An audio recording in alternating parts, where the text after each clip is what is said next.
बधाई हो बधाई, आपको बधाई, हमें बधाई, 140 करोड़ भारतीयों को बधाई कि हमारी जेब से जो पैसा खर्च करके करोड़ों रुपए मोदी जी ने ग्लोबल आउटरीच मिशन में भेजा था 59 लोगों को 32 देशों में, उसे कम से कम एक सफलता हासिल हुई है। कितनी बड़ी बात है ना। और यह सफलता हासिल हुई है कि कोलंबिया ने कहा कि भैया उस समय जब ऑपरेशन सिंदूर चल रहा था और हमारे ऑपरेशन की वजह से पाकिस्तान में लोग मारे गए थे, उनके प्रति जो कंडोलेंसेस यानी शोक संवेदना व्यक्त की थी कोलंबिया ने, वह सही नहीं है। और यह बात शशि थरूर ने अपने कोर्ट में तमगे के तौर पर लगा ली है कि देखो मोदी जी, आपने मुझे ट्रस्ट किया और मैं कम से कम कुछ तो ले आया, खाली हाथ तो नहीं आया हूं। यह तो अपने आप में जबरदस्त विश्व गुरु का डंका पीटने वाली बात हुई।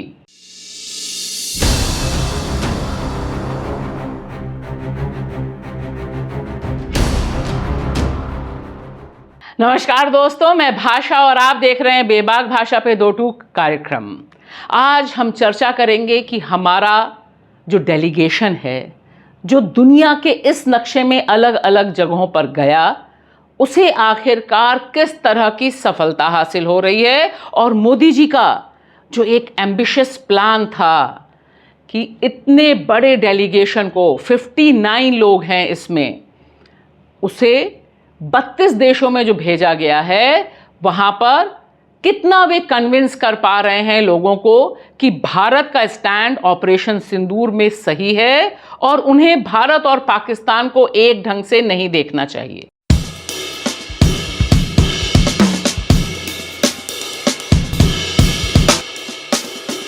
यह जो 59 लोगों का प्रतिनिधिमंडल गया है 32 देशों में, दुनिया के अलग अलग हिस्सों में, उसमें 30 एनडीए के हैं और 20 दूसरी पार्टियों के हैं। लेकिन इसमें सबसे बड़ी दिक्कत ये हुई कि चूंकि मोदी जी के पास अपना कोई भी मुस्लिम सांसद नहीं है, इसलिए उन्हें बाकी पार्टियों से उधार लेने पड़े। आखिर मुस्लिम देशों में जाना था, तब डिप्लोमेसी बड़ी अड़चन हो रही थी। दूसरी बड़ी बात यह है, जो उपलब्धि के तौर पर देखी जा सकती है और जिससे पता चलता है कि मोदी जी अभी विश्व गुरु बनने में बहुत रेस में पीछे हो गए हैं, वह यह कि यह डेलीगेशंस जहां भी गए अलग अलग हिस्सों में, वहां पर अभी तक इनसे कोई ना बड़ा अधिकारी मिलने को आया। अधिकांश जगहों पे एनआरआईज के जमावड़े को इन्होंने संबोधित किया। बड़े पैमाने पर दूतावास में जो आयोजन हुए, वहां अंडर सेक्रेटरी, ज्वाइंट सेक्रेटरी, इस तरह के लोगों से भेंट मुलाकात हुई। यानी ऑलरेडी जो कन्विंस्ड लोग हैं, उनसे भेंट मुलाकात करके एक बड़ी सफलता की कहानी कहने, या यूं कहें कि विफलता की कहानी सबके सामने आ गई। कोलंबिया की जो उप विदेश मंत्री हैं रोजा, उनसे मुलाकात हुई और वह सब वीडियोस हम आपके साथ इसलिए नहीं साझा कर पा रहे क्योंकि देखिए तस्वीर, यहाँ पर तो मिलिंद देवड़ा ही एएनआई का माइक पकड़कर बाइट ले रहे हैं और हम सब बहुत ज़्यादा जानते हैं कि एएनआई के वीडियोस यूज़ नहीं करने, और इनके साथ तो सिर्फ और सिर्फ एएनआई गया। बचे शशि थरूर, तो उन्होंने अपने जो एक्स प्लेटफॉर्म्स पे अपने वीडियोस डाले हैं, वही प्रचार के तौर पर जनता जनार्दन, हम जैसी जनता जनार्दन इस्तेमाल कर पा रही है। आइए थोड़ा सा जान लीजिए, टटोल लीजिए कि यह जो डेलीगेशन गया, इसमें जो ग्रुप्स बने, क्योंकि ग्रुप्स भी बहुत अहम हैं। 7 ग्रुप्स में यह डेलीगेशन गया 59 लोगों का। इन ग्रुप्स में जो बड़े नाम हैं, जो लीडर्स हैं, उनके चेहरे हमने आपको पहले ही दिखाए।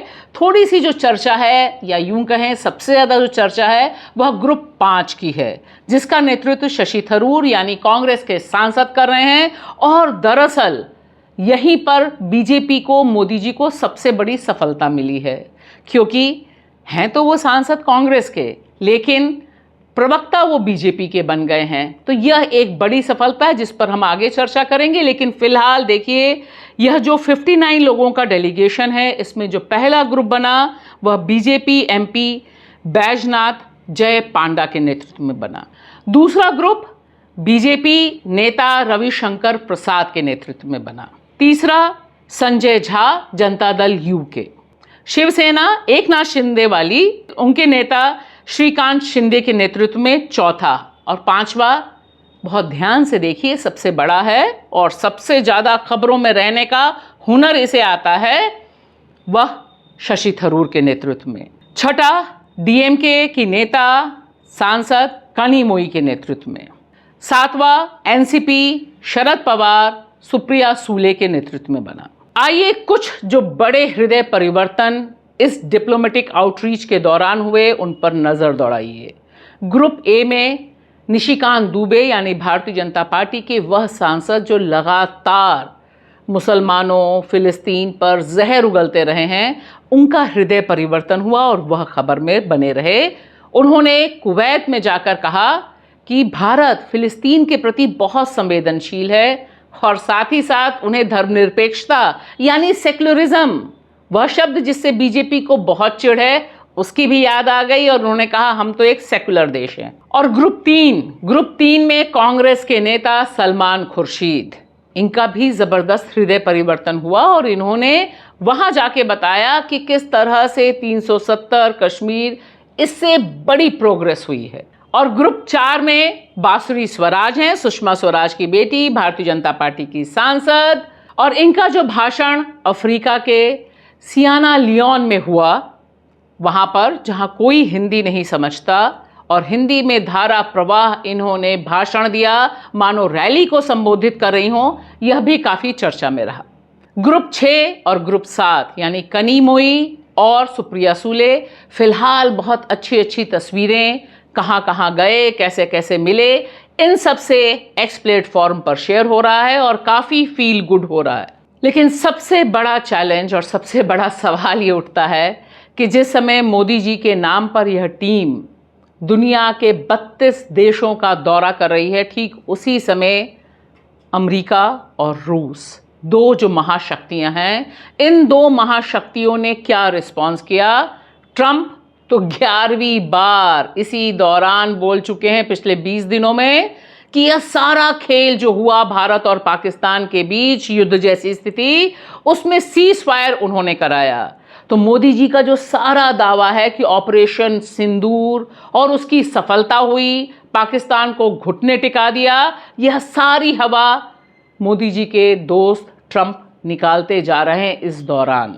और उधर देखिए, ठीक इसी समय भारत के सबसे पुराने दोस्त, ऐसे विश्वसनीय दोस्त जिन पर हमेशा भारत की कूटनीति निर्भर करती रही है, रूस, उसने पाकिस्तान के साथ $2.5 बिलियन का समझौता किया और इसे अंतर्राष्ट्रीय कूटनीति में भारत की जबरदस्त हार के तौर पर देखा जा रहा है। लोग कह रहे हैं कि भारत ने अपना पुराना दोस्त खो दिया और यह मोदी जी के विश्व गुरु के गुब्बारे की हवा निकलने जैसा है। और इसी के साथ साथ अमेरिका ने तुर्की से $300 मिलियन की मिसाइल का समझौता किया। यहां तुर्की इसलिए इंपॉर्टेंट है क्योंकि ऑपरेशन सिंदूर के बाद भारत ने पाकिस्तान से जितनी दुश्मनी निकाली, तकरीबन उतनी ही तुर्की से निकाली, क्योंकि तुर्की ने पाकिस्तान को मिसाइलें और हथियार दिए थे। अब देखिए, अमेरिका और अमेरिका के राष्ट्रपति, एक तरफ ट्रंप लगातार भारत और पाक को एक ही तराजू में रखे हुए हैं, कोई भारत को अलग से वेटेज देने को तैयार नहीं, और वहीं इसी समय तुर्की से समझौता कर लिया और मिसाइल समझौता है, यह भी एक बड़ा प्रश्न चिन्ह है। तो दुनिया भर में पहले से जो भक्त हैं उनके अलावा कितनी सफलता हासिल की इस पूरे ग्लोबल आउटरीच ने, यह तो हमारे सामने आ ही रहा है। लेकिन ऐसा नहीं है, मोदी जी का वार खाली नहीं जाता है। मोदी हैं तो मुमकिन हैं। और देखिए, उन्होंने सफलता घरेलू मोर्चे पर हासिल की। कांग्रेस में जबरदस्त कोहराम मचा दिया। कांग्रेस के 2 सांसद और खास तौर से शशि थरूर जिस तरह से बाहर जाकर बीजेपी प्रवक्ता की भाषा बोलने लगे या उससे भी बेहतर भाषा बोलने लगे, इसने कांग्रेस में बड़ी खलबली पैदा की है।